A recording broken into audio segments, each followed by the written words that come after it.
अस्सलाम वालेकुम बच्चों, आप लोगों के क्या हाल हैं। हम एक रीडर पढ़ रहे हैं बंदर और खुबानियाँ, और इसमें हमने 2-4 पेजेस पहले पढ़ लिए हैं। हम आपकी याद दहानी के लिए उसको दोबारा से पढ़ेंगे।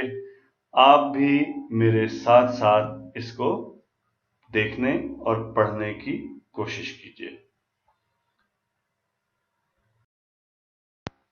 हिरा, निदा और आली अयूबिया गए। अयूबिया में उनके चचा रहते हैं। चचा का घर एक गांव में है। गांव के इर्द गिर्द सरसब्ज पहाड़ हैं। बच्चों को गांव बहुत अच्छा लगा। वो रोजाना गांव की सैर के लिए निकल जाते। उन्हें ऊंचे नीचे रास्तों पर दौड़ना अच्छा लगता।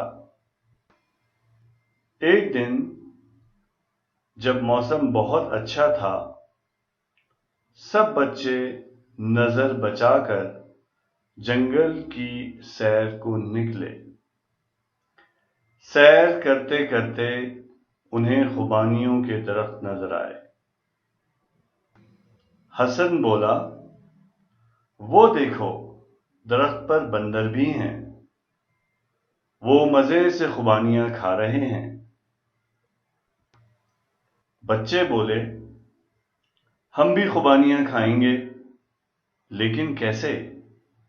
खुबानियां तो बहुत ऊंची हैं।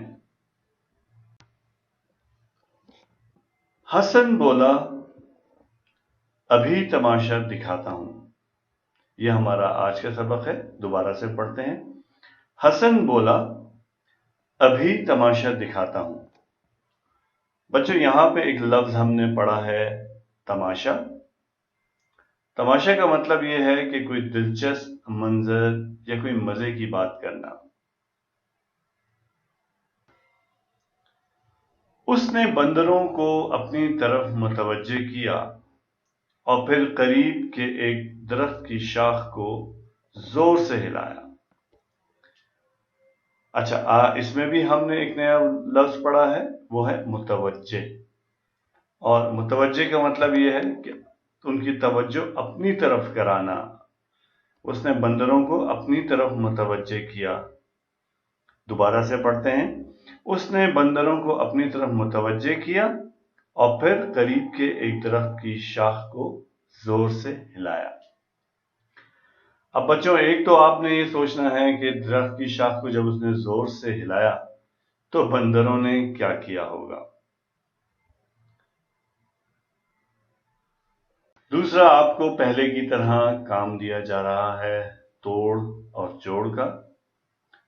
जो अल्फाज आपको दिए जा रहे हैं आज के सबक में से वो है तमाशा, जिसका मतलब आपको बता दिया गया है कोई दिलचस्प चीज करना, कोई दिलचस्प मंजर दिखाना। दूसरा लफ्ज है मुतवज्जा, मुतवज्जा अपनी तरफ तवज्जो करवाना। तीसरा लफ्ज है करीब, फिर है शाख, फिर है हिलाया। इनके आपने तोड़ लिखने हैं। तोड़ लिखने के बाद अपने बनाए गए तोड़ को सामने रखते हुए इनके जोड़ लिखने हैं, और जोड़ लिखने के साथ ही इन अल्फाज को अपने जुमलों में भी इस्तेमाल करना है। अगले सबक तक इजाजत दीजिए। अल्लाह हाफिज।